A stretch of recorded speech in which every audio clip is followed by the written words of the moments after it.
මෙලාරව උස්සන් ගිහින් බෙඩ් එකෙන් තියපු අකෙන් මෙලාර ගාවින් මෑත් වෙන්න යනවත් එක්කම මෙලාර ආයෙත් මිරික ගත්තේ අකෙන්ගේ ෂර්ට් එක.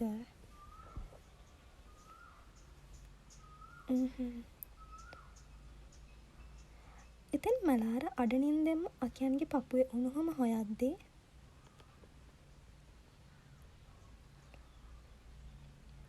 අකයන් තව ටිකක් පාත් උනේ මෙලාරගෙන් ෂර්ට් එක හෙමින් ගලව ගන්න වුණත් දෙයියනේ උනනේ. ඒත් එක්කම අකෙන්ට වඩා උණුහුමක් මෙලාරගෙන් අකෙන්ට දැනෙද්දී අකෙන්ට කියවුනේ එච්චරයි. සහලෝල උන. අකෙන් වැඩ ටික කරලා එන ටිකට මෙලාර හිටියේ ගිනි කබලක් වගේ රත් වෙලා. අද එතැන් සිට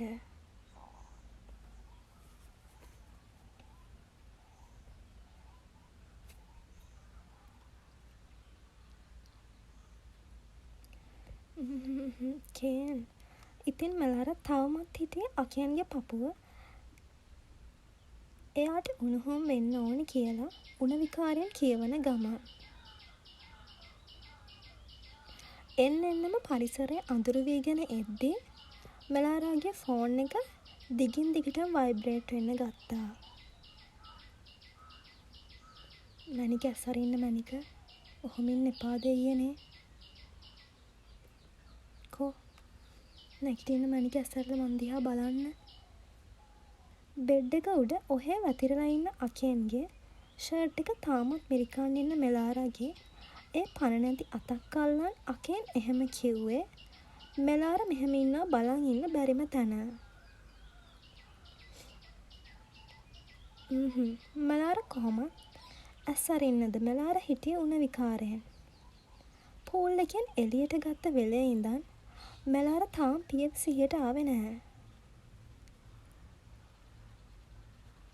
කො පොඩ හොමින්න මම බේත් අරන් එන්නම්. කෝ ඔහොම ඉන්නකෝ මම ඉක්මනට එන්නම්. මං ඔයා ගාවින් කොහෙවත් යන්නේ නැහැ මැනික. ඔයා ගාමා ඉන්නේ. කෝ ඉන්නකෝ ඒ නිසා. ඉතින් අකෙන් මාර ගේමක් දීලා මෙලාරගෙන් ෂර්ට් එක ගලවන් ගියේ බේත් ටික අරන් එන්න. මැනික කෝ නැකිලා මේ බේත් ටික බීලා ඉන්නකෝ. ඉතින් විනාඩියක් යන්නත් කලින්ම බේත් ටික අරන් අකෙන් මෙලාර ගාව. කොහොම කියලා නැගිටින්නද? මෙලාර තාමත් හිටියේ අඩ සිහියෙන් වෙනකොට. ඉතින් හැමීට අඩ සිහියෙන් උනත් අකෙන්ට පුළුවන් වුණා මෙලාරාව හැමීට ඇඟට වත්තම් කරගෙන බේත් ටික පවන්න. ඉතින් දිගින් දිගටම වයිබ්‍රේට් වෙන ෆෝන් එක තප්පරයකට වයිබ්‍රේට් වෙන එක නවතිනවත් එක්කම ඊගාව තප්පරේ වයිබ්‍රේට් වෙන්න ගත්තේ අකෙන්ගේ ෆෝන් එක. ඉතින් පරිස්සමින් ආයේ මෙලාරාගේ පණ නැති සිරුර බෙඩ් එකෙන් තිබ්බ අකෙන් ඒ පාරණන් ගිහින් ෆෝන් එක ආන්සර් කළා. සර් එයා ඔහෙද? අනේ අද කැම්පස් ආවෙත් නැහැ. තාම හොස්ටල් එකට ඇවිල්ලත් නැහැ. අනේ එයා ඔහෙ නේද? තරුෂි හිටියේ හොඳටම බය වෙලා නිසාම තරුෂිගේ හිතේ තිබ්බ ප්‍රශ්න සේරම ඒ විදිහට කියලා දැම්මා. ඔව්. thank god. අනේ මං හොඳටම බය වුණා සර්. එයාට ප්‍රශ්නයක් නෑ නේද? මම ළමයට එක්කන් යන්න කිව්වනම් හරි. ඒත් මං කොහොමද දෙයියනේ මගේ මැනික මෙච්චර අමාරුවෙන් ඉදි දාලා යන්නේ.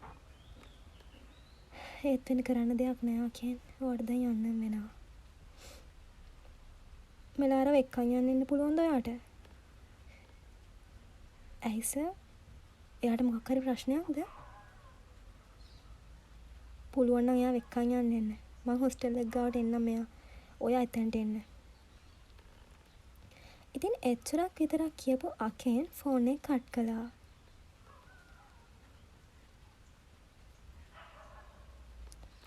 මට සමාව වෙන්න මනික.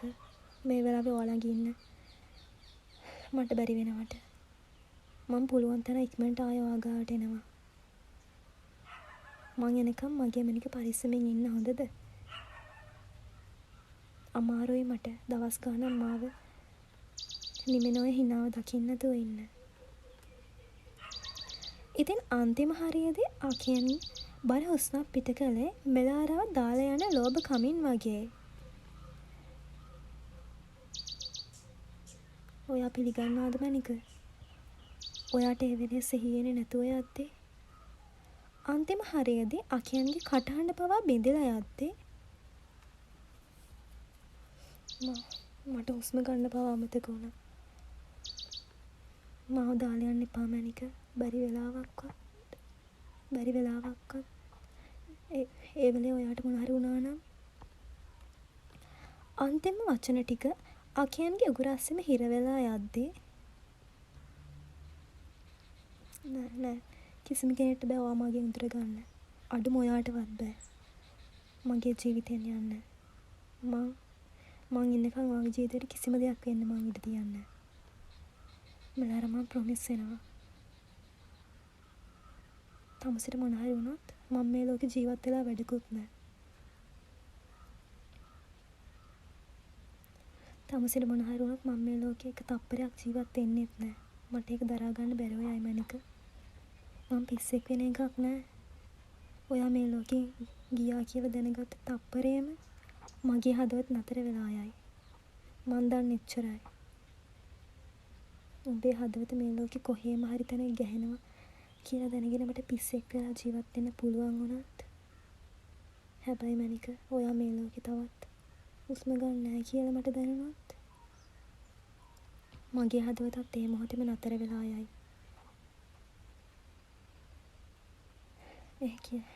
එහෙම කියලා විතරයි මං දන්නේ. මොකද මං ඔයාට එච්චරටම ඇඩිට් වෙලා ඉවරයි මගේ මැනික. ඉතින් මෙලාරාගේ නාදලු පාට හුරු කම්බුලක් හෙමින් පිරිමදිමින් එහෙම කියපු අකෙන් මෙලාර හිටියේ ඒ ෂර්ට් කොලර් එකත් අල්ලම්ම තද නින්දකට වැටිලා. ඔය උණගතියට දැනෙන සීතලට මෙලාර සැරින් සැරේට කෙඳිරි ගාන සද්දේ.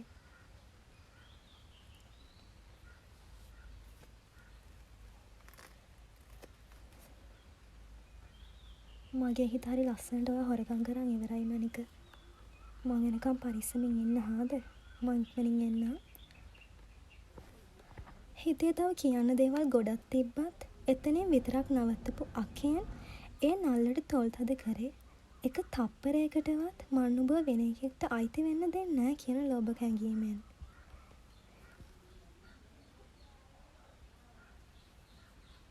ඉතින් ඊගා මිනිත්තු කිහිපෙම ගෙවුනේ මේ වගේ වෙලාවක පපුව අස්සේ දාගෙන සනීප වෙනකන් ළඟින් තියාගෙන ඇස් දෙක වගේ පරිස්සම් කරන්න ඕන කියලා කෑ ගහන හිත පාලනය කරගෙනම තරුෂ්ට මෙලාරාව බාර දෙන මිනිත්තු කිහිපය. ඉතින් මෙලාරාව යවලා රූම් එකට ආපු අකෙන් බර හුස්මක් පහළට දාලා ඇඳගත්තේ අම්මලා ගෙදර යන්න. නෑ මං එක මෙහෙම කියන්නම්. අකෙන් අකමැතිම තැනට යන්න.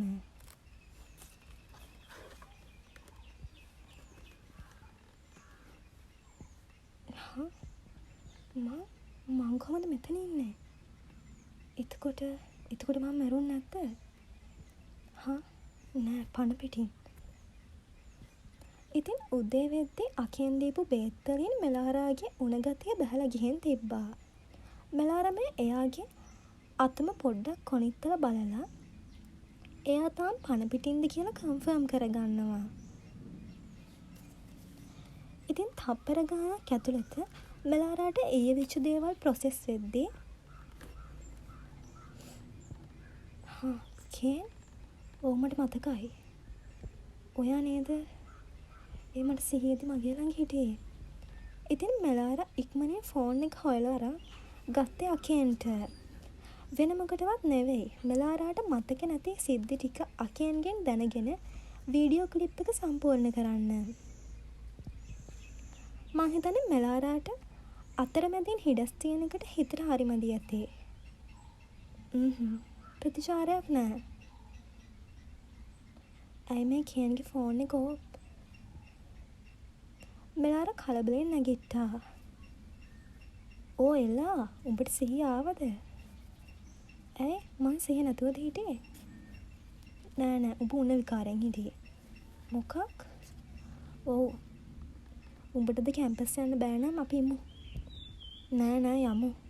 මං ඊයේ ගියෙත් නෑනේ." "මේ තරු මං කොහොමද ඊයේ මෙහෙට ආවේ?"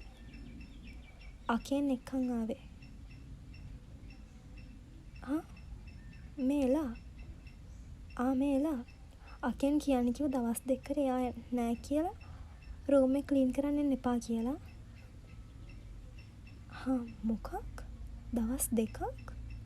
ඒ ඇයි? කෝල් ගන්නත් බෑ, ෆෝනත් ඕෆ්."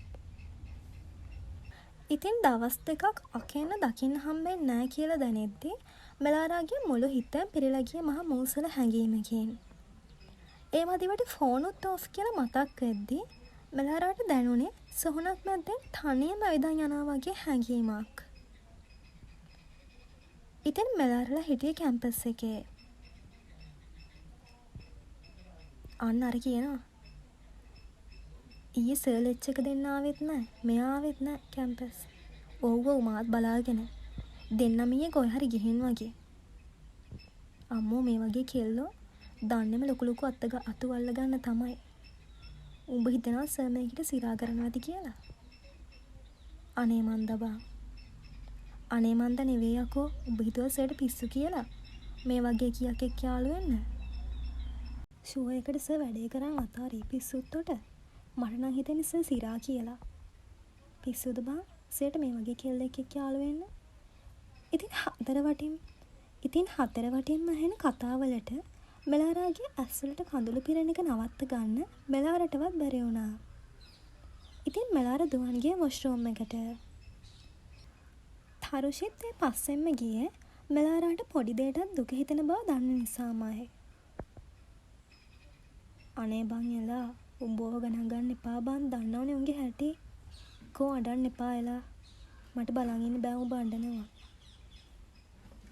තරුෂිට කොහොමත් මෙලාර අඬනවා බලන් ඉන්න බෑ. දන්න කාලේ ඉඳන් අඬපු ඒ ඇස් හිනා වෙන්න ගත්තේ අකෙන් එයාගේ ජීවිතයට ආවට පස්සේ වුණාට ඒ ඇස් ආයෙත් කඳුළු වලින් තෙත් වෙනවා බලන්න තරුෂි කැමති වුණේ නෑ. "හරි තරු, මං අඬන්නේ ඒත්..." ඉතුරු ටික කියාගන්න නොදී ඇස්වලට කඳුළු කැටි පිරෙද්දි මෙලාර කළේ ඇස් තද කරලා පියාගත්ත එක. ඒත් එක්කම ඒ කම්මුල් දිගේ කඳුළු පල්ලම් බහින්න ගත්තා. "අපි යමු දැන් ලෙච් එකට පරක්කු වෙලානේ." පාලනය කරගන්න බැරුව කටින් පායින ඉකිබිඳුම් අස්සෙන් මෙලාර එහෙම කිව්වේ එයාවම සංසුන් කරගන්න ගමන්මයි. කෝ ඉතින් අඬන්න එපා, මටත් අවුල්නේ බං." "යමු." ඉතින් එහෙම කියලා මෙලාර ඉස්සර වෙනවත් එක්කම තරුෂිත් ඒ පිටිපස්සෙන් ගියා. තරුෂිය පිටිපස්සෙන් ගියාට මොකද තරුෂි වටේ ඉඳන් මෙලාර දිහා බල බල අනම්මනම් කියවන උන්ට දුන්නේ "මරන් කන්න පුළුවන් නම් මං උඹලා මෙතනම මරන් කනවා යකෝ" වගේ බැල්මක්. ඉතින් ලෙච් එකට ගිය වෙලේ ඉඳන් මෙලාර කළේ ලෙච් එක අහන් හිටපු එක නෙවෙයි. තේරුමක් නෑ කියලා දැනත් අකෙන්ගේ ෆෝන් එකට කෝල් ඩයල් කරපු එක. ඉතින් ළමයි කියන කතා මෙලාරාගේ ඔළුවේ දෝංකාර දෙනවා මදිවට අකෙන් පේන්නේ නෑ විතරක් නෙවෙයි, අඩුම ෆෝන් එකවත් ආන්සර් කරන්නේ නෑ කියලා මතක් වෙනකොට මෙලාරාට දැනුනේ ඇතුළාන්තයෙන්ම ලොකු හිස් බවක්. අකෙන්ට ගන්න හැම කෝල් එකකින්ම ඇහෙන "ඔබ ඇමතූ දුරකථනයෙන් ප්‍රතිචාරයක් නොමැත" කියන වචන ටික ඇහෙන හැම වෙලේම පපුව ඇතුලේ ඇතිවුණ ඒ නොසන්සුන් ගැස්ම හදවත ඇතුළටම කිඳා බැස්සේ තියුණු වේදනාවක් ඉතිරි කරමින් වෙනකොට මෙලාරාට හිතුනේම හොටෙල් එකේ අකියන්ගේ රූම් එක ගාවට ගිහින් "ඔයා මේක අස්සේ ඉන්නවා නේද" කියන දොර අරින්න කියලා කෑ ගහන්න විතරක්ම වෙනකොට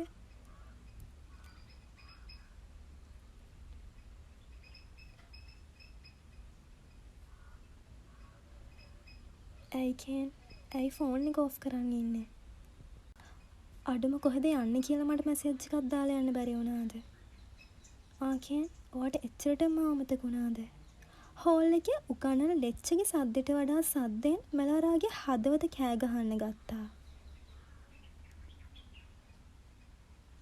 එලා ඔයා මොකද කරන්නේ? මං එනකන් ඉන්නවද නැත්නම් හොස්ටල් එකට යනවද? මං හොස්ටල් එකට යන්නම්. තරුව ඇඟට ටිකක් හරි මදි වගේ. පරිස්සමින් යමන් හරිද? ඉතින් ඒ ගාවට තිබ්බ ලෙක්චර් එක තරුෂිට විතරයි. මෙලාරා ඒ සබ්ජෙක්ට් එක කරන්නේ නැති නිසා මෙලාරා හොස්ටල් එකට එන්න ආවා. ඒ ආවෙත් මුළු හිතම මහා පාළු හැඟීමකින් වැහැලා තියෙද්දී. බස් හෝල්ඩ් එකට ආවේ යන්න ඕනාවට වගේ.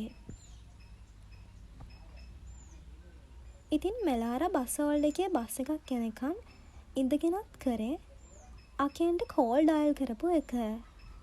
ඒත් එක්කම මේ ගෙවෙන්නේ වෙලාවක් කලාවක් නැතුව කඩන් පාත් වෙන මොරසූරන වැසි වහින කාලයක් නිසාමද කොහෙද අතරින් පතර ඇහුණ හීන් ගෙරවෙලි හඬවල් ඒත් එක්කම පලාතම නිල් වෙලා යන එලියක් එක ගහපු අකුණකට පස්සේ ධාරානිපාත වැස්සක් බවට පත්වෙනවත් එක්කම බස් හෝල්ඩ් එක අස්සට දුවන්න ආවේ පබසරා. මෙලාරා පබසරාව දැක්කේ නැද්ද? එහෙමත් නැත්නම් මෙලාරා හිටියේ අකයන් ගැන හිත නිසාද? මෙලාරා හිටියේ ඔහේ ඇදහැලෙන වැස්ස දිහා හිතට දැනෙන අමුතුම මුසල පාළුව මැකිලා යන්න වගේ හිස් බැල්ලමකින් ඒ දිහා බලාගෙන. මෙලාරා ඔයත් මෙතනද? තාම බස් එකක් ආවේ නැද්ද? නෑ. ඒ කටහඬට ගැස්සිලා ගිය මෙලාරා බැස්සෙන් ඇස්සරන් පබසරාට උත්තර දුන්නා. මෙලාරා මම මේක ඔයාට කියන්නමයි හිටියේ. ඒත් උඹ මං ගැන මොනවා හිතද කියලා මං දන්නේ නැති නිසා මම මෙච්චර කල් ඒක නොකිය හිටියේ. ඒත් මට මේක තවත් උඹෙන් හංගන් ඉන්න බෑ. ඉතින් අපිත් එක්ක එකම රූම් එකේ එකට කාලා බීලා ඉන්න උඹ අමාරුවේ වැටෙනවට වඩා මට මේක උඹට කියන්න හිතුණා. පබසරා එහෙම කිව්වේ මෙලාරාගේ අතක් උඩින් අතක් තියලා ඒ අත හැමීට පිරිමදින ගමන්මයි. මොකක් ගැනද පබසරා ඔයාට කියන්න තියෙන්නේ? මෙලාරා එහෙම ඇහුවේ අර දැනුණ හිස් හැඟීම වැඩි වෙනවා වගේ මෙලාරට දැනෙද්දී. එකටම ඔබ මං ගැන වැරදියට හිතන්නේ නැහැ කියලා මට කියපන්. මෙලාරා උත්තර දුන්නේ ඔහේ ඇදහැලෙන වැස්ස දිහා බලන්මයි. මං දවසක් දැක්කා අකෙන් සර් කැපේ එකක වෙන කෙල්ලෙක් එක්ක කතා කර ඉන්නවා. මං ඉතින් නිකමට වගේ එයාට පේන්නේ නැති වෙන්න එයාලගේ ටේබල් එකට එහා ටේබල් එකෙන් ගිහින් ඉඳගත්තා. අනේ මෙලාරා ප්ලීස් මං ඊගාට කියන්න යන දේවල් උඹට අහන් ඉන්න පුළුවන් වේද කියන මං දන්නේ. ඒත් මට සමාව යන්න බං. මට බෑ තවත් මේ උඹෙන් හංගන් ඉන්න. නැහැ. මෙලාරට පබසරා දිහා බලන්න සිහියක් තිබ්බේ නැහැ. මෙලාරා බලන් හිටියේ තාමත් ඔහේ ඇදහැලෙන වැස්ස දිහා. ඉතින් මෙලාරාගෙන් රියැක්ට් එකක් නැතිම තැන පබසරා ආයෙ කතා පටන් ගත්තා.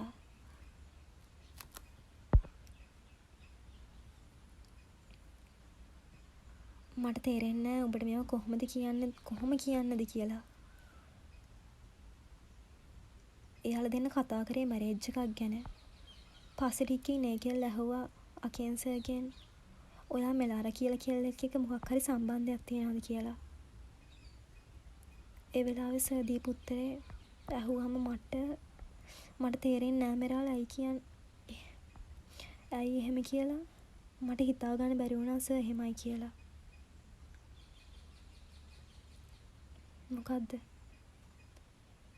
මොකද්ද සර් කිව්ව පබසරා? මෙලාරාගේ කටහඬ පවා වෙවුලන්න ගද්දී සර් කිව්ව බං පිස්සුද මම කොහොමද ඒ වගේ කෙල්ලෙක් එක්ක ඉතුරු ටික මට ඔබට කියන්න බෑ බං. මට එයා ගැන තියෙන ලොකු අනුකම්පාවක් විතරයිලු. අනුකම්පාවක්?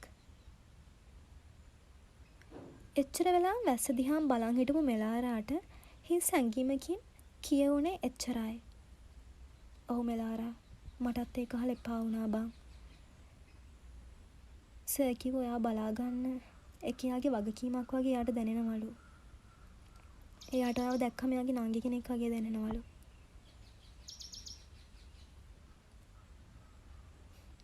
ඇයි මට මෙහෙම වෙන්නේ පබසරා?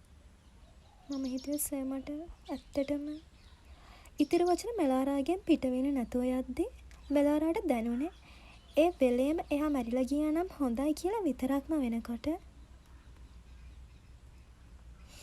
මට තේරෙනවා බං ඔබේ හිතට දැනෙන දේ. ඒත් ඇත්ත. සර් ඔයාට දෙන්නේ ආදරේ නෙවෙයි මෙලාරා. ඒත් එක්කම බස් එකක් ඇවිත් එතන නතර කරද්දී පබසරා තව තප්පරයක්වත් එතන ඉන්නේ නැතුව බස් එකේ නැගලා යද්දී මෙලාරාගේ ඇස් ඉස්සරහින් අද්දපු බස් එක දිහා මෙලාරා බලන් හිටියේ හිස් හැඟීමකින්. හරිනම් ඒ බස් එකේ මෙලාරාත් නැගලා යන්න ඕනේ. ඒත් මෙලාරා හිටියේ මේ කිසි දෙයක් තේරුම් ගන්න බැරුව පැටලිලා විතරක්ම වෙනකොට මෙලාරාට එයා අකෙන් එක ගියපු ආදරණීය දවස් වෙනුවට මෙලාරාගේ හිතේ වෙනකොටත් ඒ ආදරණීය දවස් එක්ක පබසරා කිව්ව දේවල් කම්පෙයා නොකර පබසරා කියපු දේවල් ඉහළින්ම පිරියරන් තිබුණා. ඒ කිසි දෙයක් මෙලාරාට මතක් නොවී මෙලාරා හිටියේ පබසරා කිව්ව දේවල් වලින් ඔළුව පුරවන් වෙනකොට මෙලාරා තාමත් හිටියේ ඇස්පියන් ගහන්න නැතුව ඔහේ ඇද වැටෙන වැස්ස දිහා හිස් හැඟීමකින් බලාගෙන. ඇත්තම කිව්වොත් මෙලාරා හිටියේ හුස්ම වැටෙන නිසා ඉන්නා වගේ වැස්ස දිහා බලාගෙන. ටිකකින් එතනින් නැගිටලා පාර මැදට ගිය මෙලාරා ඔයා මට කළේ අනුකම්පාවක්ද? ආකේ මම්මගේ ජීවිතේ අහන්න අකමැතිම වචන ටිකකින් ඒ ඔයා කටින් පිට වෙලා තියෙන්නේ. මට අනුකම්පාවක් එපා කියන. ඒ වෙනකොටත් මෙලාරාගේ ඇඟේ තෙමෙන්න තැනක් ඉතුරු වෙලා තිබ්බේ නෑ. එලා එපා. එලා අයින් වෙන්න.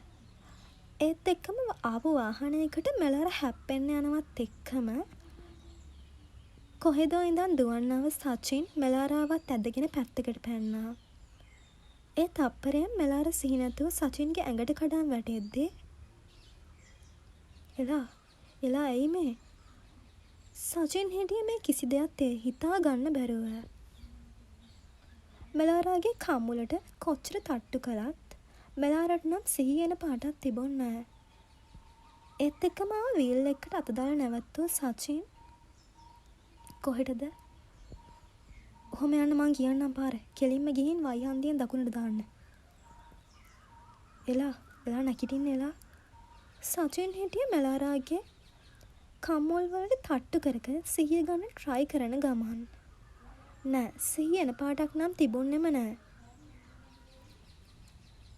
අංකල් ඔතනින් නවත්තන්න. ඉතින් සචින් මෙලාරාව එක්කන්නා වෙන කොහෙටවත් නෙවෙයි. සචින්ගේ බෝඩිමට. වෙන ළමයි හිටිය හොස්ටල් එකේ වුණාට සචින්ගේ ෆස්ට් ඉයර් එකේම හිටිය බෝඩිමේ. ඉතින් සචින් මෙලාරාව ගෙනත් සචින්ගේ ඇඳෙන් තියලා ඒ කම්මුල් වලට කොච්චර තට්ටු කරත් සිහි එන පාටක් නම් තිබුණේ නෑ. එලා ඇස් අරින්න එලා. මෙලාරා නැගිටින පාටක් තිබුණේ නැහැ. එලා සචින් ආයෙ පාරක් මෙලාරට කතා කළා.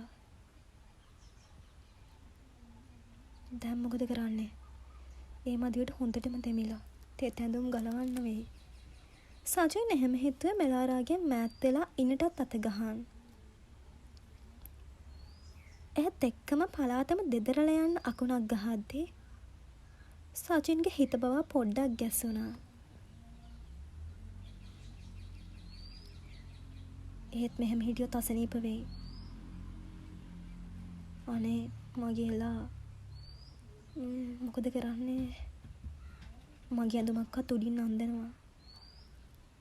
මගේ එකක් එකට උඩින් අන්දලා ඊට පස්සේ දැනුම් ටික යටින් අත් දාලා ගලවලා හරි ඉරලා හරි දාමු.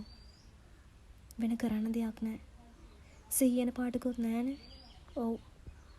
උඩින් එකට මගේ එකක් අන්දලා හිටියම මට මොකුත් පේන්නේ නැහනේ. එහෙම කරමු. ඉතින් සචින් එහෙම හිතලා එයාගේ ටී-ෂර්ට් එක තරම් ලං වුණේ මෙලාරා ගාවට. ඉතින් සචින් මෙලාරා වත්තම් කරලා එයාගේ ටී-ෂර්ට් එක මෙලාරාට දාන්න යනවත් එක්කම හිතට ආපු මොකද්ද අමුතුම හැඟීමකට සචින් අතර වුණා. ඒත් එලා මෙහෙම දෙතැඳුම් පිටින් තියන්න බෑ දෙයියනේ. සචින් එයාගේ හිතටම එහෙම කියාගන්න ගමන් ටී-ෂර්ට් එක මෙලාරාගේ ඔළුවෙන් පන්නනවත් එක්කම සචින්ට වාරු නැතුව සචින්වත් මෙලාරා එක්කම ඇඳට වැටෙනවත් එක්කම 99.9න් මෙලාරාගේ ඇඟට වැටෙන්නේ නැතුව සචින් නටුනේ මෙලාරාගේ එක අතක් විතරක් යට වෙන විදිහට. ඉතින් ඒ වැටුණ විදිහට සචින්ගේ මූණයි මෙලාරාගේ චීස් පාට බෙල්ලයි අතර ඉතුරු වුණේ අඟල දෙකක් තරම් දුරක්.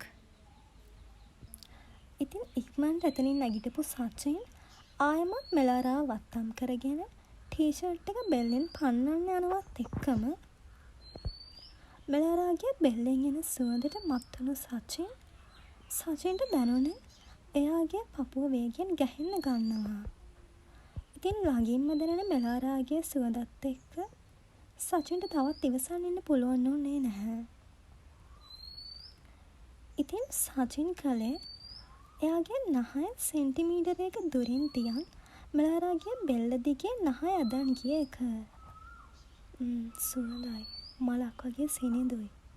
සචින් ආයේ පියවිසිහියට ආවේ ඒත් එක්කම පලාතම දෙදරලා යන්න කෙටුව අකුණක් නිසා. ඉතින් සචින් ටී-ෂර්ට් එක දාන එක පැත්තකින් තියලා එතනම ඇඳගා බිම ඉඳගත්තා. ඉවසන් ඉන්න ඕනේද? මට ඔයා මෙහෙම දකිද්දි ඉවසන් ඉන්න අමාරුයි එලා. මං කොහොමද මාව පාලනය කරගන්නේ? මට කියන්න. ඒක හරිම අමාරුයි එලා. මේ අවිස්සලා තියෙන හැඟීම් පාලනය කරගෙන ඉන්න අමාරුයි එලා. උඹ ඉන්න අවසිහියෙන් උනත් මට උඹව ඕනි කියලා කෑ ගහන හිත මට පාලනය කරගන්න බෑ එලා. මොකද මාත් මනුස්සයෙක්. මං රහත් වෙලා නෑ බං. එහෙම හිතපු සචින් නැගිටලා ආයෙත් ලං වුණේ මෙලාරා ගාවට. එලා අද ඔයා මගේ වෙනවද? මං දන්නවා උඹ ඉන්න අවසිහියෙන් කියලා. ඒත් සචින් එහෙම කිව්වේ මෙලාරාගේ කම් පෙත්තකට ලං වෙලා.